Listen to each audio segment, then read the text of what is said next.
side. With the sky dark and gray, I roll out on the falling tide.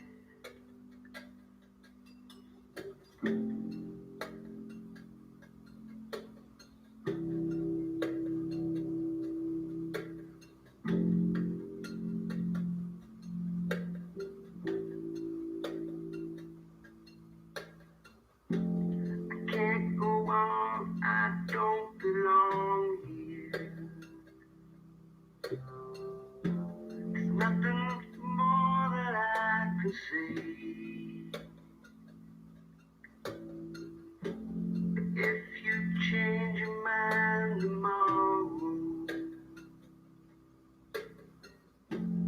I'll turn back, come your way. And I'll ride through the night with your picture in my pocket and a jar of whiskey at my side. And I'll wake in the morning just to catch you on the rising tide. I'll take my leave if you don't want me. I'll close the door and walk away.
Okay, that's 4 people because it says 5 and I'm 1. Maybe one more. Just see, I'll just wait a couple more minutes.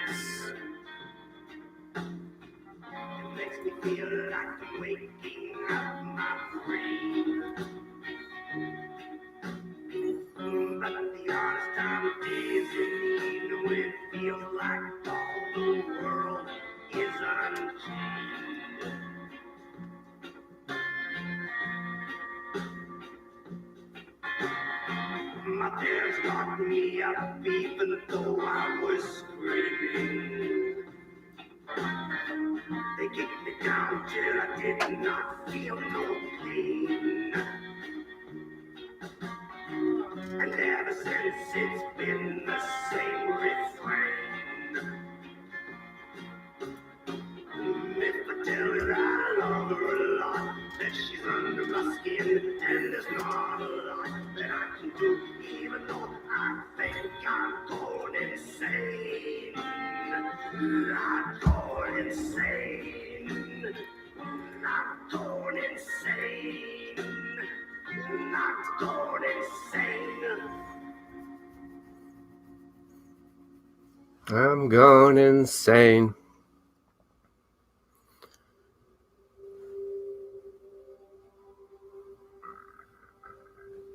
Okay, there's one more person. I shall begin then.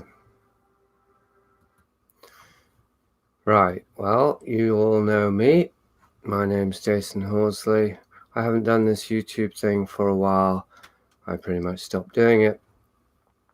I've been inspired to do it this morning, well, by a certain setback in my attempt to get this new book published, and the feelings that it's brought up in me of frustration and dissatisfaction and disillusionment. I'm aware that it's a little bit risky to then take that right to the public, but I'm all for taking risks, certainly a way not to air my dirty laundry, I hope, but just to get a sense of the landscape of my psyche at this time, which is mirroring or mirrored by the landscape of the world, as always, and specifically here, the world of publishing, the literary landscape that I'm trying to map and navigate and find my way through, and into the mainstream for reasons that I still don't quite understand or trust, for that matter. For years I've been aware of this bizarre contradiction in myself that I want somehow to get known for alerting the world to its impending end, or for being a herald of the apocalypse. Somehow I want to make my name, make a name for myself by heralding the apocalypse. Now, I'm not really heralding the apocalypse anymore, at least not in such an overt way, but still, I mean, the absurd irony of that position hopefully speaks for itself. So, without necessarily going into all the psychodynamics of that, maybe I will get into them, maybe I won't, I'm going to read the pitch for this new book, Maps of Hell, which I subtitled The Hollywood Occupation of the Global Psyche. I keep changing the title and the subtitle, and I keep trying to package it in such a way that will make it acceptable to publishers. And this varies depending on who I'm speaking to, or who I'm imagining, whose mind I'm theorizing about. But anyway, this was the latest title and subtitle, and this is the latest description of it. The transformative effect of visual media on human consciousness has been easily as great as that of the printing press, nor has this transformation been undirected.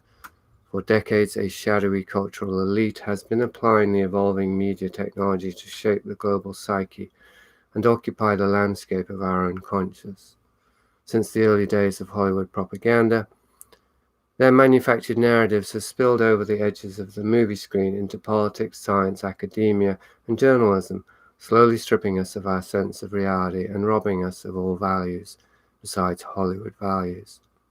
Now in 2020, the screen tech has reached the state of the art, making separating entertainment from entrainment all but impossible. Without ever fully recognizing it, we have been seduced into complicity with an imagistic empire, lured into mass infantilization and cultural enthrallment, and afflicted with an as yet undiagnosed condition of propaganda derangement syndrome. Fortunately, in our struggle to awaken, features of the nightmare landscape have begun to creep into view. Maps of Hell combines in-depth Hollywood case studies with acute cultural analysis to assemble a lens through which the dark underlay of the entertainment industry and its true purpose can be seen. By closely mapping our collectively assembled societal hell, it offers the means to extract ourselves from the enchantments of a dark technological sorcery.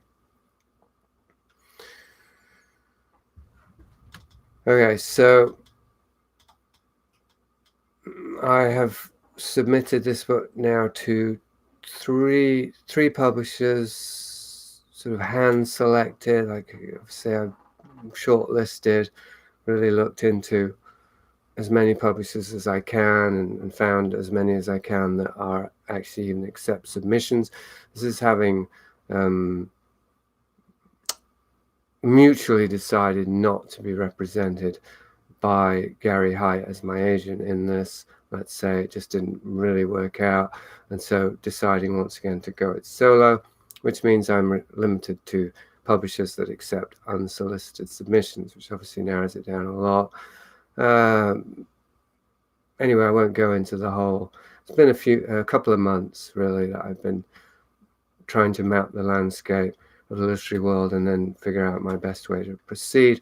So as of New Year roughly, when I finished the book, I approached 3 that I had in mind, got a rejection very quickly from one. That was Repeater in the UK.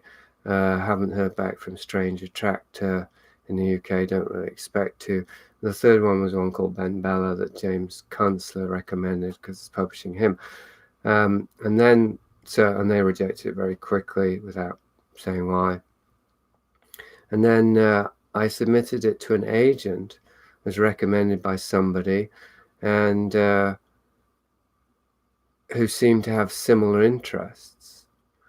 And I got a very quick response from this person who I won't name, and this is kind of what pushed me over the edge into, I guess, got full on triggered with old patterns of despair and defeatism by their response, even though in a certain sense it was the best rejection I've ever had, because it really said it plain.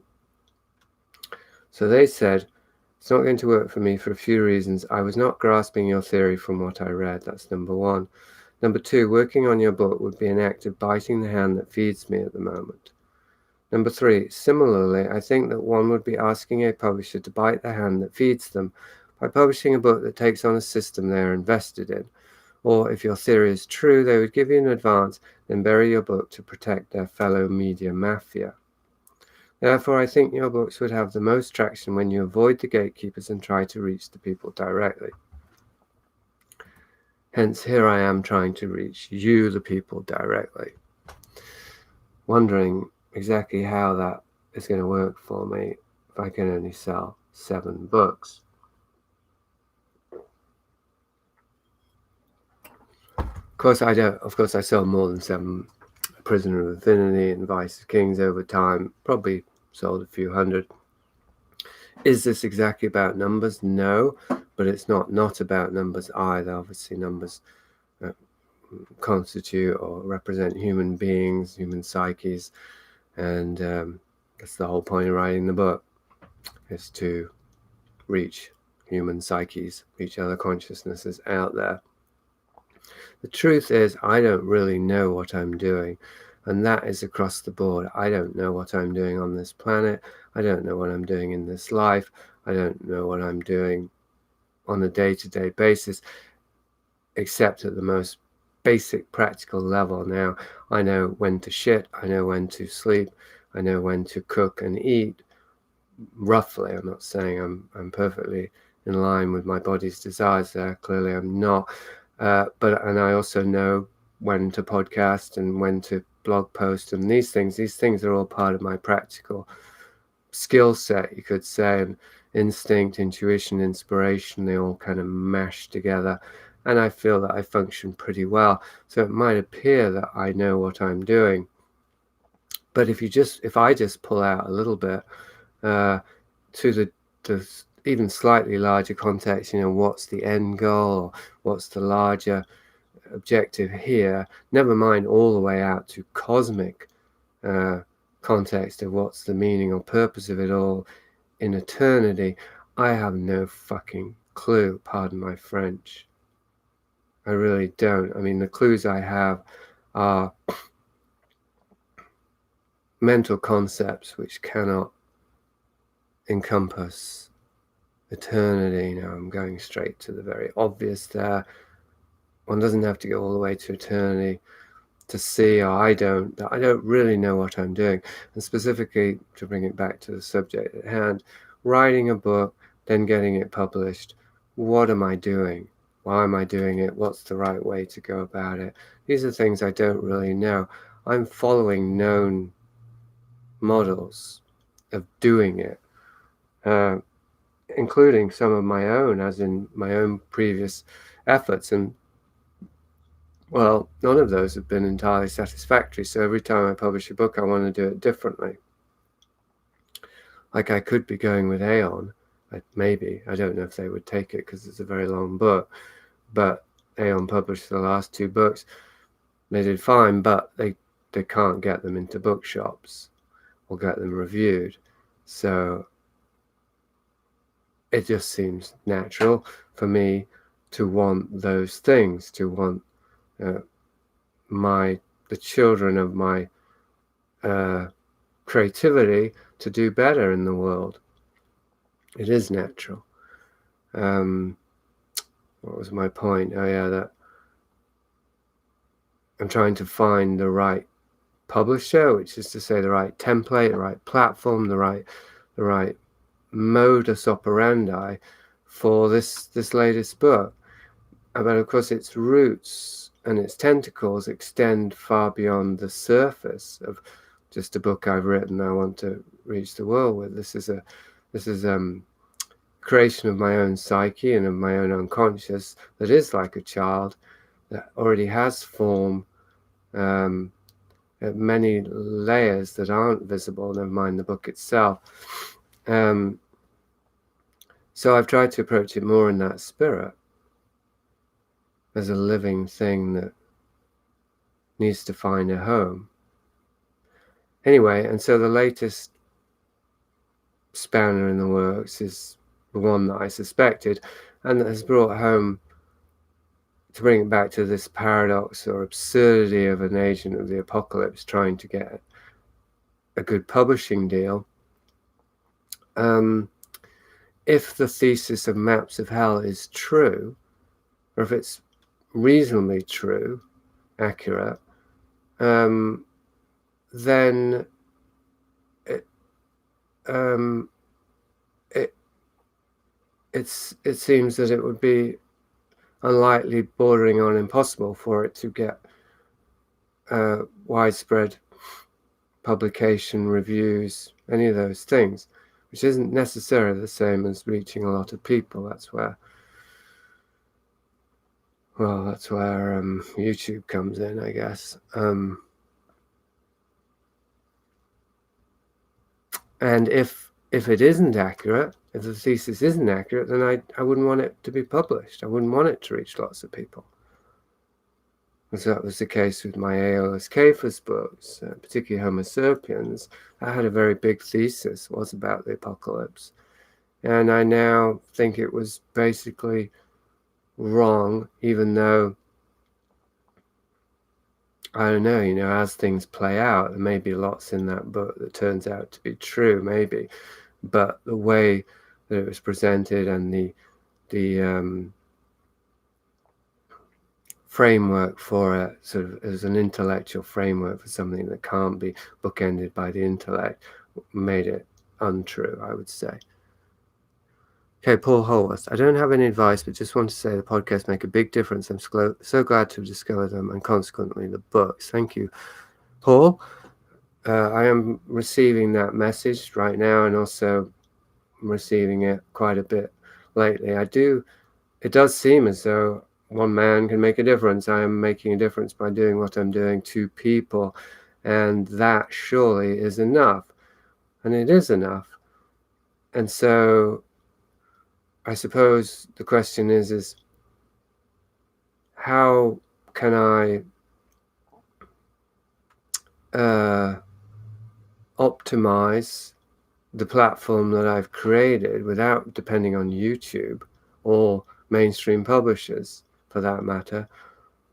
Yeah, how can I? So specifically with this book, this agent, who's been more honest than other publishers or agents with me ever before, I'd say, because essentially he said, I don't want to bite the hand that feeds me. He literally said that. So essentially he's saying, even if this book is true and therefore is something that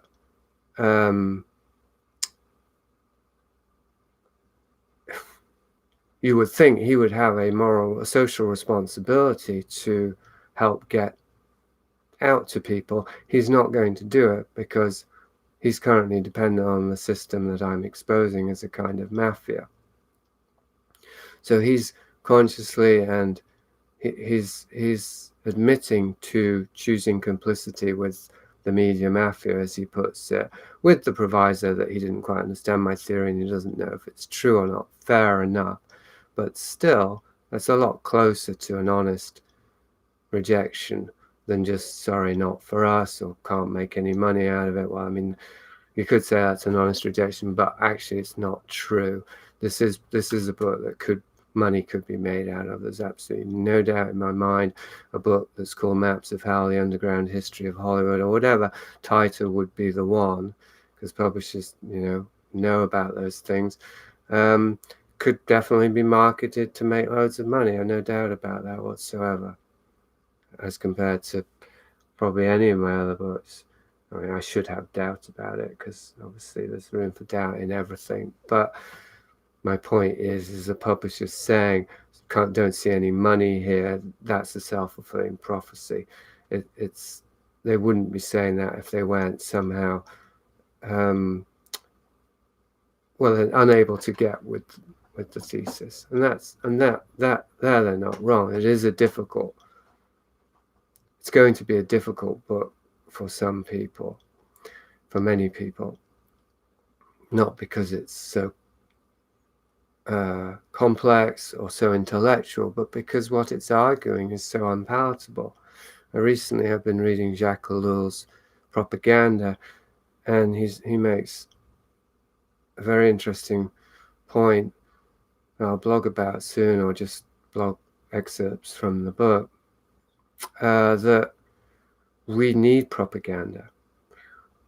Human beings are addicted to propaganda, and that propaganda, there's a necessity for propaganda not only on the part of the state, but on the part of we the people as well, because I won't go into the complexities of it, but essentially we need something that gives us a sense of meaning and purpose now in life, because we've become so much aware of being part of a collective, and yet so reified as individuals that our own sense of meaninglessness is overwhelming in that context. Like, if the individual is all important, if we are all important, and yet at the same time we only really know ourselves as part of this mass collective, then we're constantly having our individuality reified and emphasized, while at the same time, within the context of its insignificance, then our existential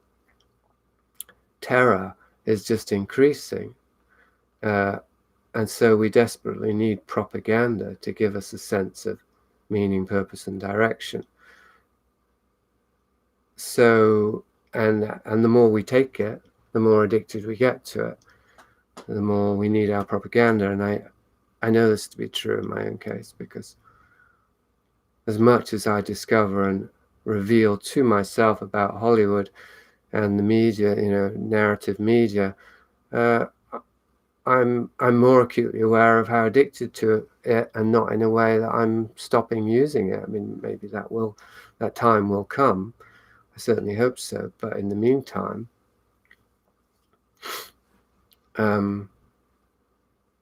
it's like I can't live without it. Anyway, that was a digression. The point was about this book, that it's a difficult thesis to argue. I can't, if I were to be, it's the book is, if it were published, 500 pages, I guess, at this point, about 170,000 words or 180,000 words. That's the size of 2 books. And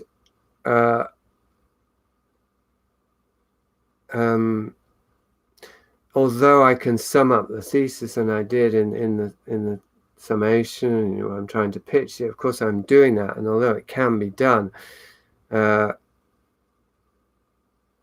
it's not really possible,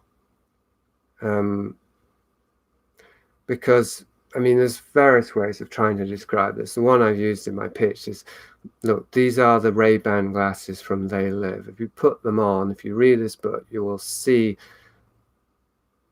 society as it really is. I won't say reality, it's not going to get you enlightened, but you will see society as it is, at least while you're wearing them, at least while you're reading the book, because that's how it was for me, writing it and reading it back, like, oh my God, we're surrounded by ghouls. The whole of society is somehow a matrix, a confluence of forces that we think of as culture, but really is propaganda. And we're just moving through a propagandized medium of awareness. It's the sorcerer's realm. It's been engineered through sorcery, and yet the nature of the sorcery is that we're the batteries. Our consciousness is used as the raw material to shape the world and to create the propaganda, the narratives that then imbue us with meaning and purpose and action. They mobilize us into the way we live our lives. So we are the world that's been created, that's been pulled over our own eyes. And how do you turn that into a frickin' theory that can be summed up and understood, you know, in a few lines or a few paragraphs or even a few chapters? It can't be done. It does take, and that's the nature of I think that's inevitably why this book has had to take the form that it's taken, as in it's just a methodical mapping of hell, of, you know, laying out the evidence again and again and again, new sets of evidence that point to the same thing. And well, it's not something, I mean, what's it? Nobody can be told what the Matrix is. So ironic to be using movie propaganda to try and, I mean, that's the that's the nutshell of the whole thing. Because obviously, if I'm using movie propaganda to try and represent my own thesis, which is an attempt to describe the nature of how we've been propagandized, it's not going to work. Not really, at least not in that way. Which is why, I mean, so I'm not looking at movie narratives in the book. I'm looking at Hollywood, the industry and the individuals and the agendas behind it. Those are the narratives that reveal the truth, not Hollywood narratives. Although one can, of course, break down Hollywood narratives and show how they're propaganda. I don't do that because I think that there is a danger in that. One just gets stuck on the very thing one's trying to get free of. It's a psychic finger trap. Well, that should be a Chinese psyche trap, I suppose. So anyway, I wanted this to be kind of practical. I mean, I suppose this is me pitching my book in a certain sense, as in introducing the book to listeners. 16 of you out there, that's quite good. Well done. I don't mean it that way. I mean it's quite surprising because it was just an impromptu last minute thing, so it wasn't announced. I mean, that's the power of YouTube, you see, because people are just already sort of on YouTube, or it does it all for me. I don't know. I mean, I think it is kind of a microcosm, because using YouTube really is, I mean, I suppose it's a microcosm of what I'm trying to do by trying to get the book published with a larger publisher. It's the equivalent of using YouTube. And I know that using YouTube is essentially compromises what I do in a number of ways. One is bringing people to YouTube, which is what they want, which is Google and so on. And so then I'm working for Google, and that's not good. That can't be good. And the other is, I suppose maybe it's the same, but that the medium is the message, that what I'm actually doing or saying or communicating is being filtered through the Google algorithms. And so not only is it feeding them, like I said, we are the batteries, our consciousness that maintains the matrix, but it's my own presentation or my own transmission is being is being spliced like Seth Brundle in the Fly. It's being spliced with Google algorithmic tentacles. So I'd rather not use YouTube. But here I go. I mean, it's the only way I could have 18 people watching and listening to me, 20 minutes after just deciding to do something. So I guess I have to make a choice, because if I can't get a major publisher to get this book out in bookshops and get it reviewed and all the rest of it, then I have to use the media that I can use, or I just give up. Of course, that's always an option. But otherwise, is to go direct. So obviously it's not direct, but more directly to the people. And then the question is, well, what do I do then? Is it just a question of just keep plugging away and build up an audience and over time? Or is it, do I make this more participatory, more collaborative? Certainly I'm always inviting feedback.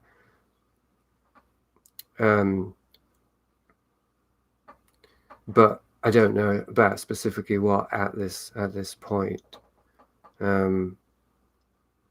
Like, I don't want to ask necessarily advice on how to proceed, because although I'm not vetoing that, but I mean, there's always a risk in asking for anything, because if one doesn't get it, then, or even sometimes one does get it and it doesn't help, it's just risky. The basic risk is that what we ask for, what we think we want at a conscious level, may not be what we actually want and need unconsciously. So if we ask for things, we may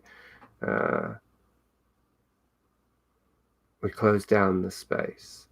So, and I wouldn't really know what to ask for presently, besides, will you buy my book, right? And I mean, you could all say, that's all 15 of you say, yes, I would buy it tomorrow. That would definitely be encouraging, because it would be 15 out of 15. But still, it wouldn't be enough for me to decide, okay, I'll self-publish, I'll pay for an index, I'll do all this stuff, right? I don't have the kind of audience base that other people out there have. I don't actually know why. I mean, that's also a thing. Like, why not? I've been doing this for 10 years now. How come I don't have the audience base that, God, I mean, there's people out there, Arkham Asaka, or whatever his name is. There's people out there with tens of thousands, even hundreds of thousands of listeners and viewers. And I'm still in the hundreds. Now, I don't mean this to sound like I'm whining. It might well sound like that, but it really is a question. It's not a rhetorical question. Like, why? Am I so exclusive? Am I so hard to get? Do I self-sabotage? Is there all, or is it what I want? Because actually, I was looking at somebody recently. A listener had recommended Quantum of Conscience, and so this guy's got 60,000 followers. I listened to him. I thought he was all right. And I thought about it. I thought, what if I had 60,000 followers? Yeah, that would be nice. What have I got now? I got 800 or so on YouTube, got 800 at my blog, presumably not the same 800. And I think, I don't know who those 800 are. I can't interact with all of those 800. That's a hell of a lot of people, 800 people. Why do I want more than 800 when 800 is more than I can have a relationship with? Now, the simple answer is, well, if I can't get published, or if I want to get published, having a platform of tens of thousands of listeners is going to make that process a lot easier. Like, I think Chris Knowles is self-published, and he's got enough, so it looks like by his sales, he's got enough followers to just self-publish and sell well enough, and so on and so forth. So clearly, here's the here's the reason to want more, is to have a platform that one can then use to fuel other projects, in my case books. But then what's that about? You see, one can always just keep going to, yeah, well, okay, and then, but then what? Why that? And you say, well, it's because this, and this. And then you say, well, why do you want this and this and this? So at the end of the day, why do I want to reach more people? I don't have the answer to that. Besides, there's an insecurity and there's a need for validation. I know that part. But beyond that, I don't know. I suppose I could say in a sort of vague sense, I know that there are people out there that I haven't reached.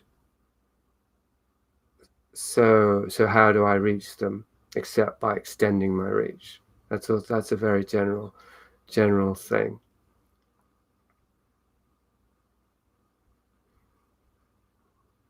But it's so general that I can't really say. I mean, I could say, well, I should just do YouTube things every week, and then I'd manage to reach that. I don't know what actually would work for me to reach the souls out there that I'm trying to reach, or that are trying to find me, because that's then at a level that I cannot claim to understand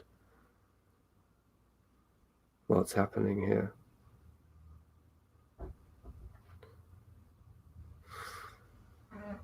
So I'm just going to catch up. Seeing as I am talking about reaching people, that should be the essence of my interest. Is straight to ebook today, straight to video. Subject matter maybe more than most people are willing to grapple with. Well, okay, so bringing it back to that. This is a strange thing because clearly apparently there's tens or hundreds of thousands of people out there who are into Jan Irving and Jay Dyer and God knows how many other YouTube channelers who are talking about the kind of things I'm talking about. Dave McGowan, of course, he died. I mean, his book's selling very well. He's got loads of readers, Dave McGowan. You'd think all of those readers, all of them, would be interested in this book. But no, that's not the case. One can't just import one audience to, even if one can find them. So there's all those people, and then in the more mainstream realm, I mean, something like Edward Bernays and Jack Ellul. There are all kinds of books that are Adam Curtis that are popular in the mainstream. People are interested in what I'm doing, but somehow, because I'm trying to bring together two areas or two perspectives. One is the marginal perspective of reptilian conspiracy theories that is only respectable if it's fictionalized or made metaphor by They Live or The Matrix. This deep sorcerer's view of society that is only represented in a literal or a non-fictional fashion mostly by writers and communicators that I don't consider very good or very reliable, frankly, for various different reasons, which I won't get into. So there's that world. I'm not particularly persona grata in that world because I'm really questioning those narratives. And then, on the other hand, yes, there's the more respected intelligentsia, and I'm actually trying to reach those people because I figure this other area they're too easy to please. So the challenge is can I present something that even Guardian readers would be able to follow along with and understand and believe, because, to quote William Blake, nothing the truth that can be understood will always be believed. And I do cite The Guardian a lot in this book. Like, I go to as much as possible to sources that are mainstream and that are considered reliable, even though, ironically, the case I'm making is that you can't trust any of these sources. And I know that in this other field, audience base, quoting The Guardian is that's not a reliable source, because it's part of the conspiracy. It's part of the propaganda machinery, and of course I think it is. But well, it's complicated. It's complicated because actually the standard of reporting and of writing and of analysis and so on is better over here in the mainstream for the Guardian readers and academic presses and so on than it is over here in David Icke land. Now, there are exceptions. And I guess I'm trying to be one of those exceptions. Anyway, this was a response to, yeah, this might be too difficult for people.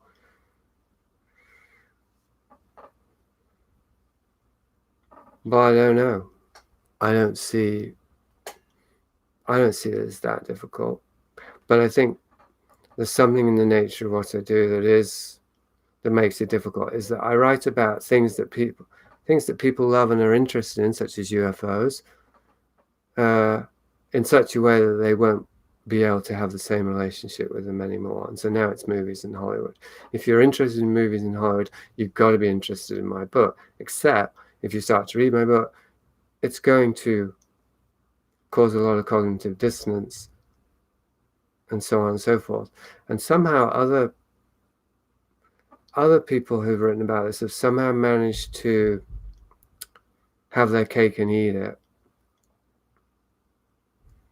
And I'm not sure exactly how they've done that, but I think one of the things that I don't provide and that prevents me from becoming more, mainstream, more popular, is that I don't provide an ideology. I don't provide a solid ground of, yeah, all of this is messed up and all of this is wrong, but this you can trust in. And I don't think it's I think it's a complex thing about that. Like, there is something I know that I can trust in, and I do try and communicate that. But it's not of this world. So then, I suppose the mapping hell thing, really, like, you can't put heaven on the map. You can only map hell all the way to the exit, and then it's back to the Matrix, isn't it? Only I can only show you the door. You have to go through it. Anyway, I'm going to catch that on the comments. I see Gibbs showing up. There's this documentary, Star Suckers, in which it's argued that fame and success are basically linked to deep evolutionary instincts. So by self-sabotaging, you go against those, I think. Well, I hope I'm not self-sabotaging. I mean, this is not a good thing. I hope there's some sort of integrity at work here that looks like self-sabotaging. Gib, I think the MacGuffin has to do with movement. We always want to be moving, not stagnating. If the audience is growing, it feels like moving forward. Right. Progress, the myth of progress. Maybe the stress buzz. I recently went back to DV because I was recommended to watch The Expanse, and each episode you get the stress buzz because one character is about to die.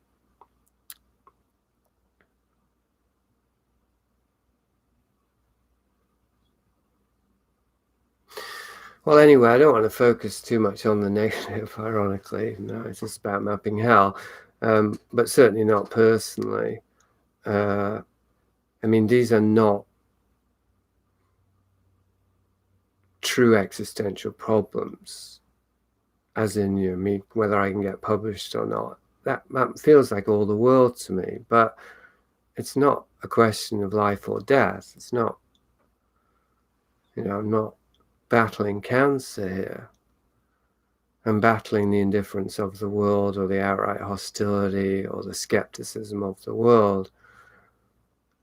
But if I'm battling with it, I'm choosing to battle, and there's a danger, there's a Don Quixote flailing at windmills aspect to all of this.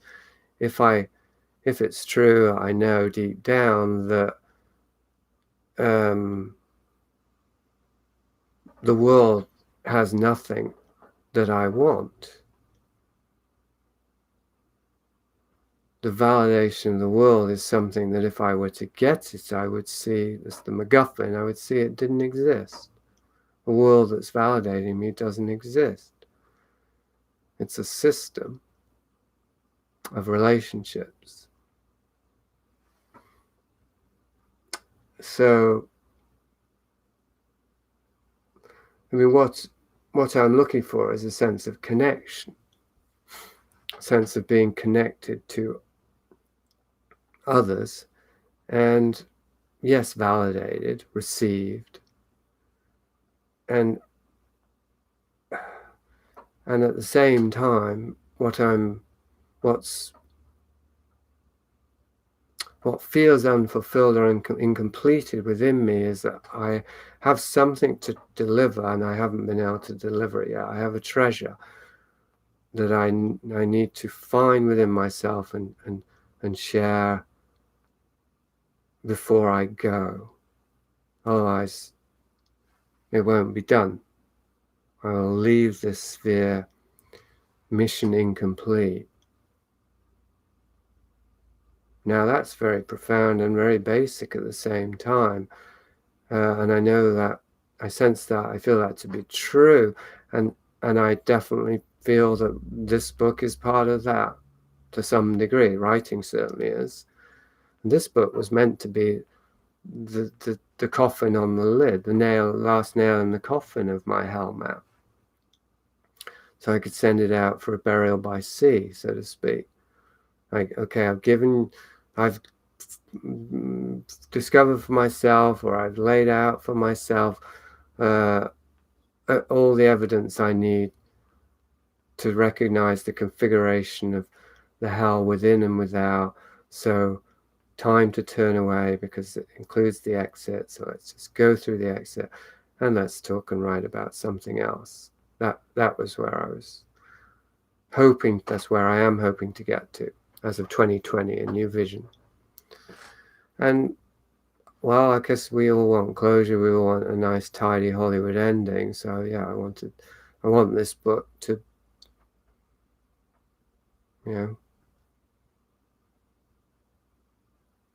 to be effective, to feel fully satisfied that it has been delivered in the right way. Not some awful hospital birth that leaves the poor thing alone in its crib for 24 hours and traumatized and numb. And so, well, there's a parallel. I guess this book represents part of my psyche. I mean, it does, and so I'm re-experiencing that vulnerability of the potentially traumatic first encounter between my psyche and the world. But if so, then it's in the past. The trauma's in the past. I'm not being re-traumatized. I'm being triggered into old trauma, and really, it's just practical. This is just a practical thing. What feels like it's at stake isn't at stake. It's only a book. So I'm just trying to separate out all of that psychic detritus of investment, of identification, of projection, from practical considerations, so that I can proceed efficiently. It's like, if I could just eat the right things without having all of these patterns of addiction and comfort and escape and and so on, that turn eating into quite a complex act that is inseparable from neurosis, and so on and so forth. Like everything I do is tangled up with psychological complexes. It's just that writing has become, so central to my identity. So, yeah, if it's about anything, it's about trying to knock that on its head and to approach writing in a new way hereafter. That's the objective. And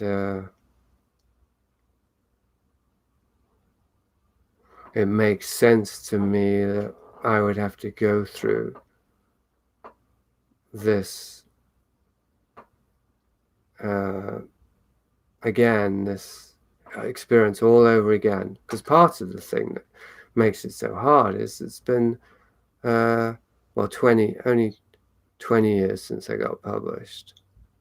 Feels like longer, but 40 years since I started writing, and 30 years since I started trying to get published, more or less. And to feel like I'm in the same place, like I've been spinning my wheels for all this time, obviously is quite hard. And it brings up some very dark thoughts.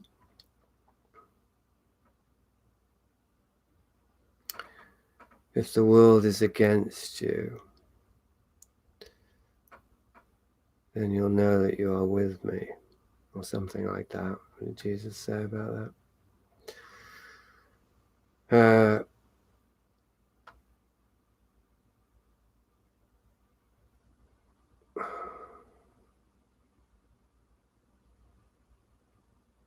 Right, so if the world is against us, then that only confirms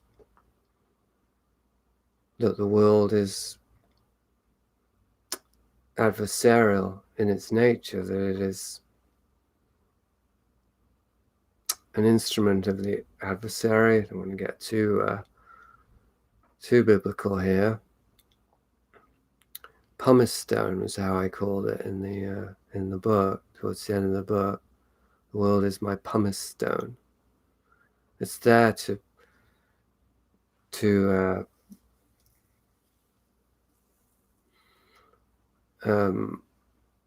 create the friction necessary for us to burn off the dross. It's a bit paradoxical, because it's the stuff that the world has put in us, then the world then becomes the best means, possibly the only means, for us to extract it again.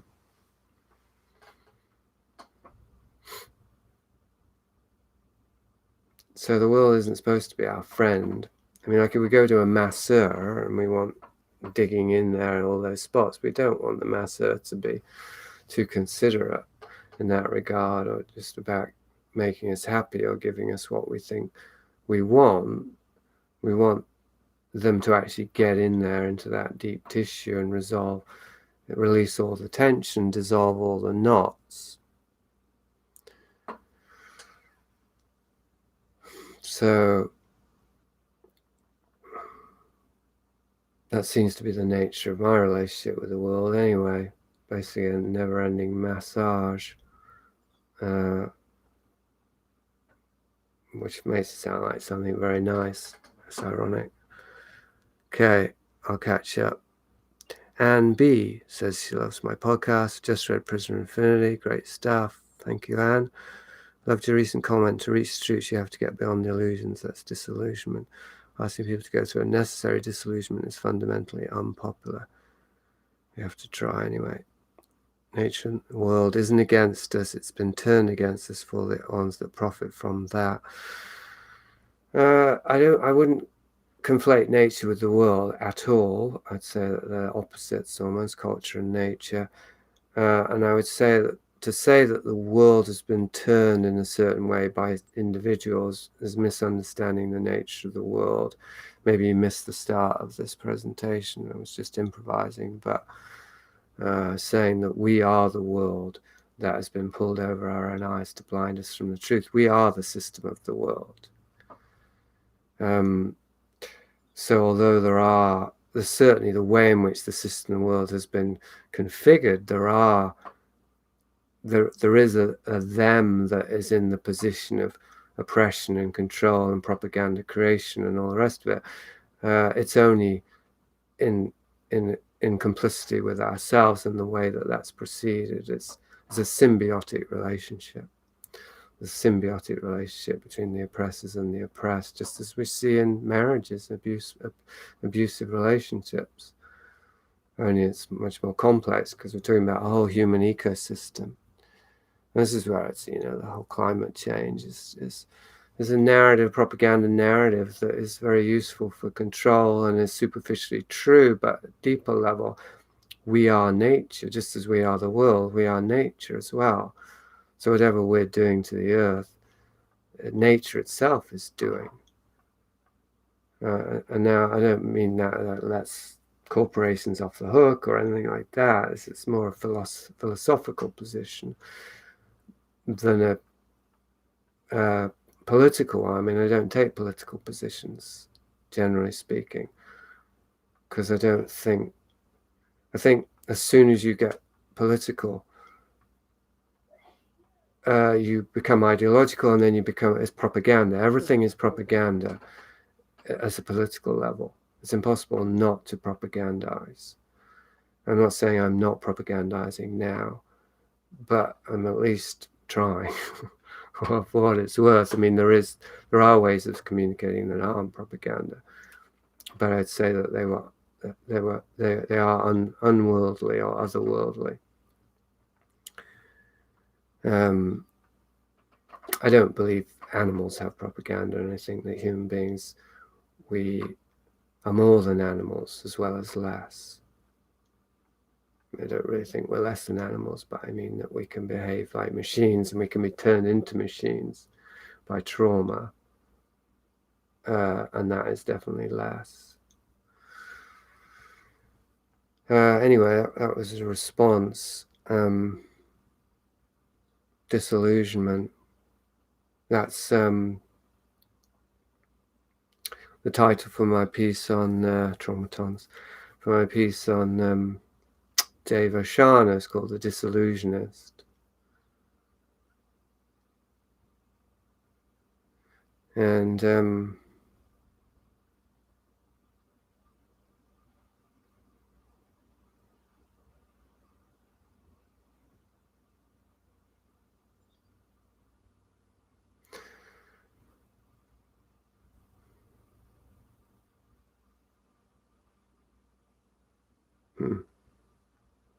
done that again. The word "and" is a great way to freeze one's brain, because of course it can lead to absolutely anything. It's better than "but."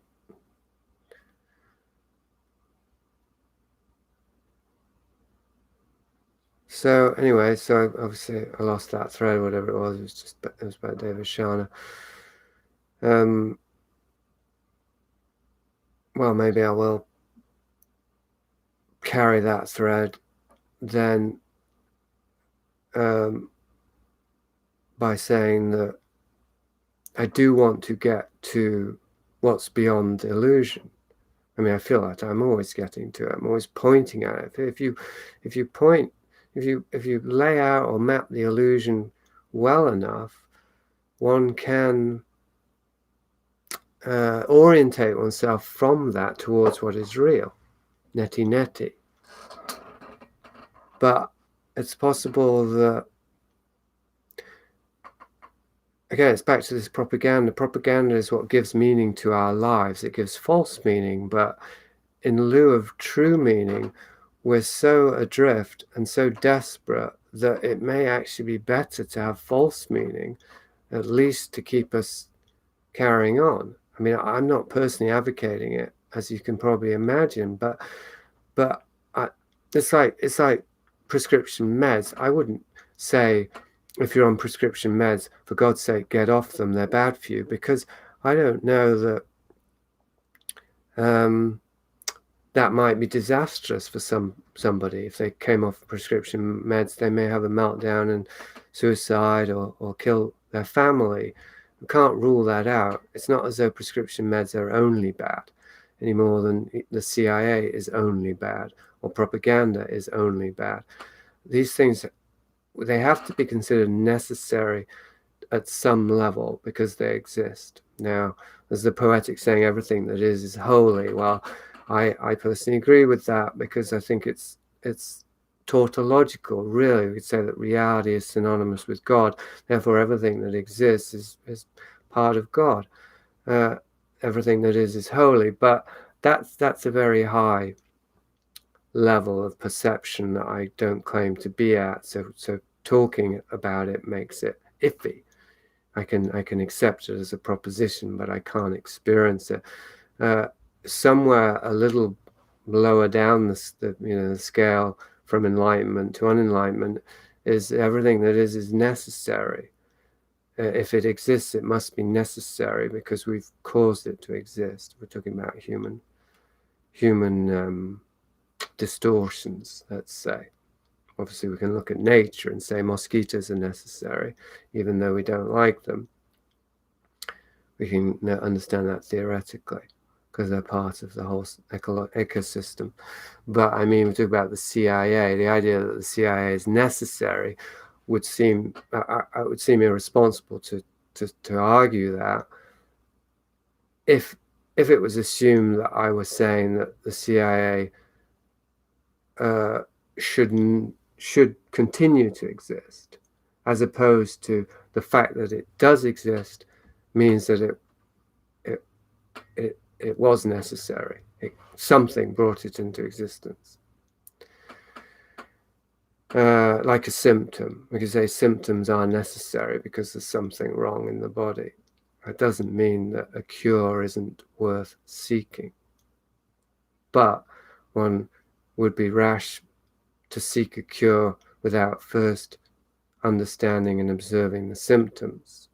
And if one observes them closely, one might find that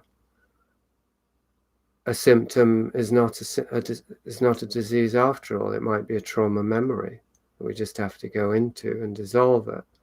And if we don't go into it, it may metastasize in the body through the toxins that the traumatic memory keeps releasing as emotions into a disease.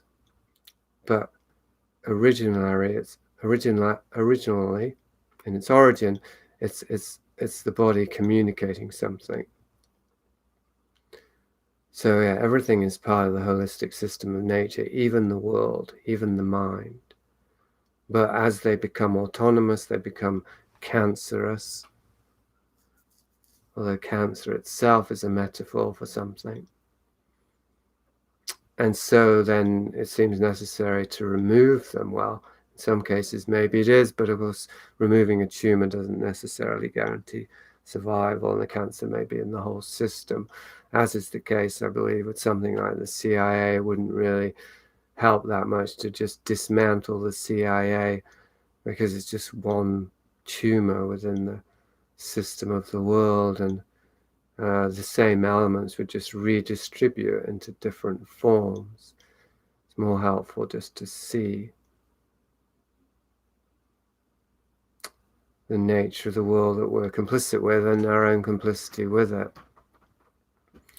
And that is very disillusioning. I think the fundamental disillusionment that we're all backing away from is our own colonization. How compromised we are within ourselves. There's Ollie. He's about to head back to the grid grind. It's nice to hear from you, Ollie, because I haven't seen you at any of the meets recently. I thought maybe you had been taken off into other virtual realms. So I guess it's been an hour and 5 minutes. I used to keep these to an hour and 20. That seemed like a good time. I don't know if I'll be doing these again. I mean, if this is the start of a new YouTube thing, I don't know what to do about that. I mean, this is a living example of this being compromised and being complicit. I guess I encourage you to help me help you all extract yourself from the system of the world. Whether it's the CIA, I'm sure none of you work for the CIA. Well, I shouldn't say that. Maybe one of you does. Probably statistically, out of 17 people, there's probably one of you out there. But anyway, whether it's the CIA or YouTube or Google, so that we can create our own hangouts. I know limited hangout has a special meaning now for like a co-opted, intelligence created zone or something like that. But anyway, our own community. Well, I mean, I guess come to Zoom meetings. I mean, that's the closest I can get. It's like, why do we have to do this on YouTube? Can we do it on Zoom? Can I self-publish? Should I serialize the book on YouTube, or as videos or audios or as PDFs? Should I keep trying to find a publisher? There's practical things. I mean, practical things is part of the meat and potatoes of being together and living together in the world. And participatory democracy is something that's, I won't say it's never been tried. I think it used to be the nature of community. That's how communities used to function before the aggrandizers took over completely and created a global village,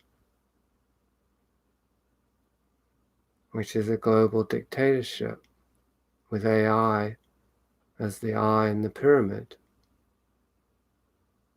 And this is a limited hangout zone. The internet and the system of the world as is, and AI as our new overlord regulating our internal responses and mobilizing our every decision and action.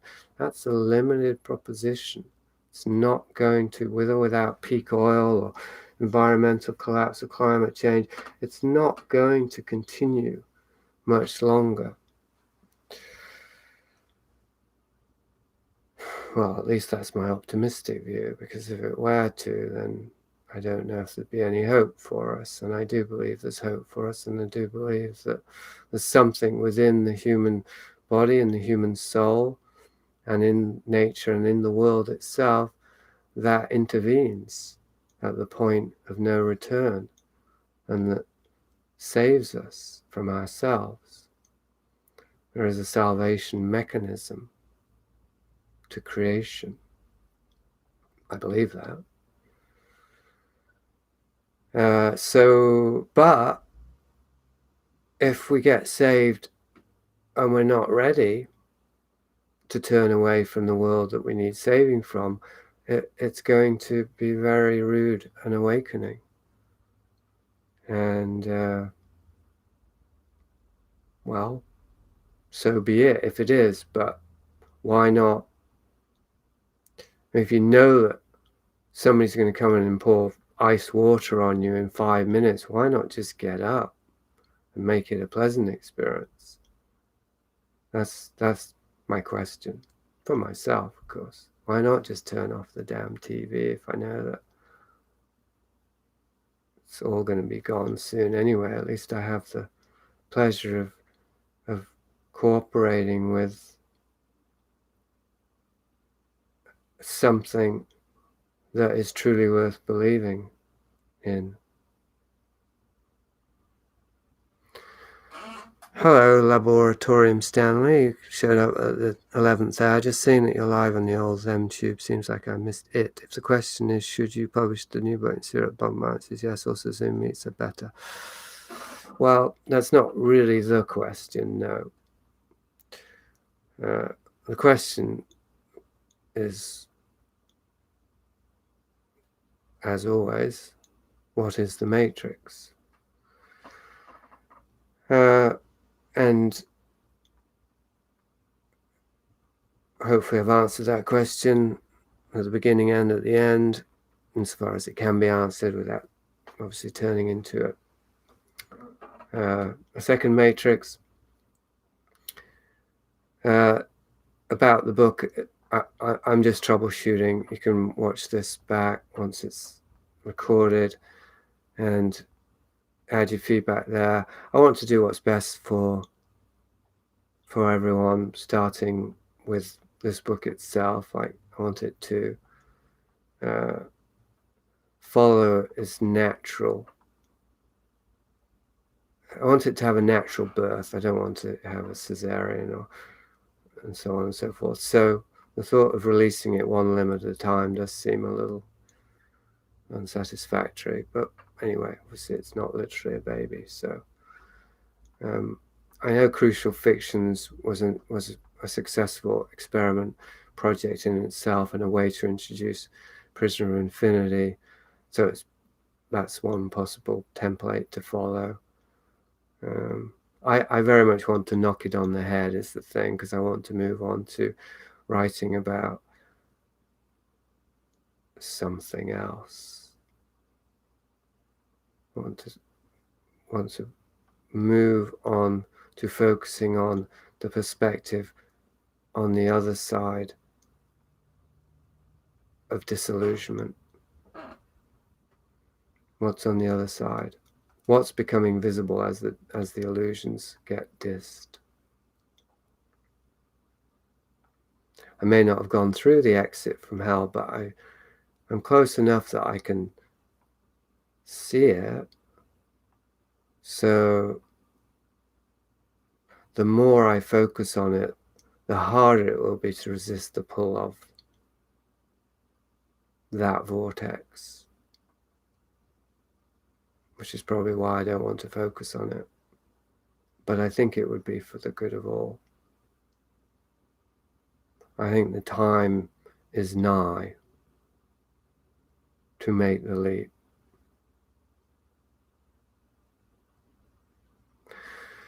If only because we're all getting older and I'm even getting old.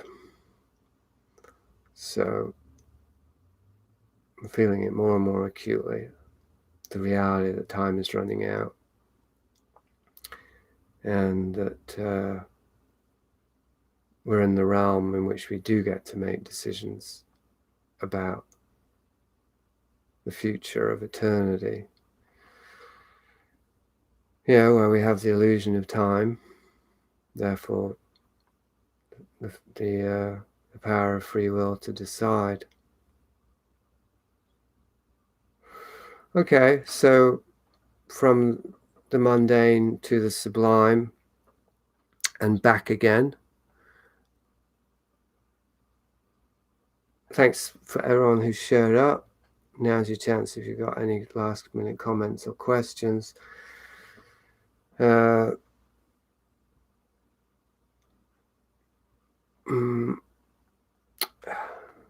don't know how to get you all over to Zoom. I guess tell me why. I don't know. Even that seems like too much. Maybe try and explain to me why YouTube's better than Zoom, because maybe you'll convince me. Maybe it really is. But honestly, I don't really see any difference. It's just like you don't have to turn your videos on.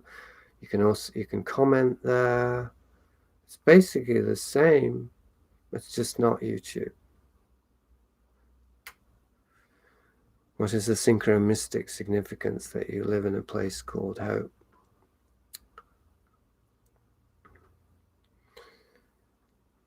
Well,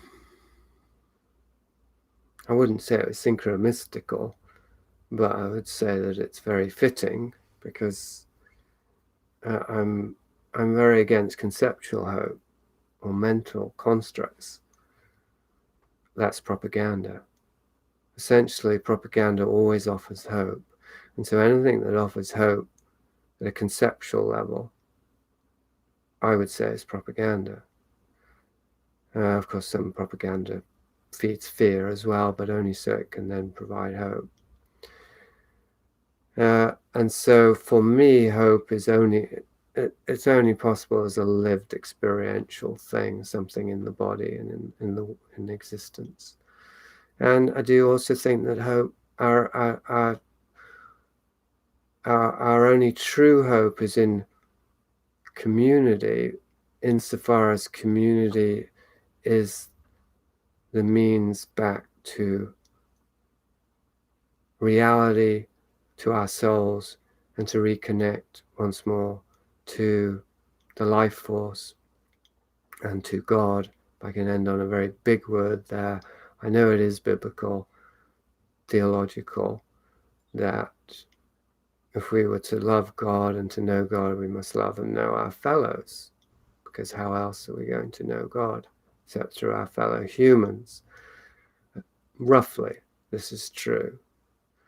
And so, yep, for me, moving to a place called Hope did correspond with my rediscovering true hope. And like disillusionment, it's not easy or necessarily pleasant, actually, living in hope.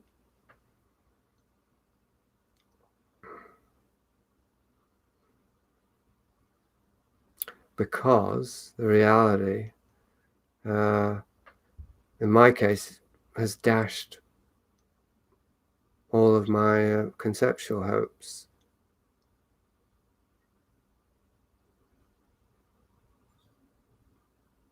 Something in us is seeking for an answer that is very, very different from all the questions we've asked, all the goals that we've set for ourselves with our minds, are the products of propaganda, whether it's spiritual, whether it's economic, financial, cultural. So true hope flies in the face of all of that. And yeah, for me, I certainly didn't hope to work in a thrift store and live in an old crack house and have a problem publishing my latest, greatest book in my 50s after having published 10 books previously. These are all more like symptoms of despair, potentially, or maybe not symptoms, but they're potentially causes of despair for me. But because they're real,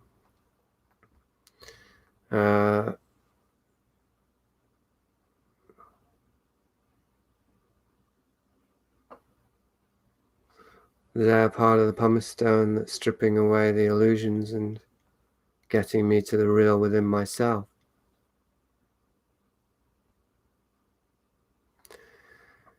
Okay, so that was a last question. I answered as best I could. I hope this hasn't wasted anybody's time, including my own. I'm certainly learning humility with every failure and every frustration, I hope. And humility is something also that can't be faked or conceptualized, and it's very nourishing and nurturing for oneself, liberating even, just as disillusionment is liberating. Thank you, Edward, for thanking me, and thank you everyone for showing up. Like I say, I may do this again, I may not. I do encourage you to come by the website and comment there, and just let's try and do it in our own community. I know that horticulture isn't your community, it's mine, and so I know this is more democratic in a certain sense on YouTube. It's more equal, but don't forget, it's Google, it's AI. So I don't want to be anybody's leader. I want to make that very clear, and I don't want to create an audience cult. I do want to help create a space where community can happen within, and we can discover what participatory democracy and even enlightened democracy really looks like and feels like. And I think that we can do that, but I know that I can't do it alone. So try to think of participating in what looks like my thing is actually making it your thing in a way that doing it on YouTube can't be. Because YouTube's a beast that just has a life of its own. So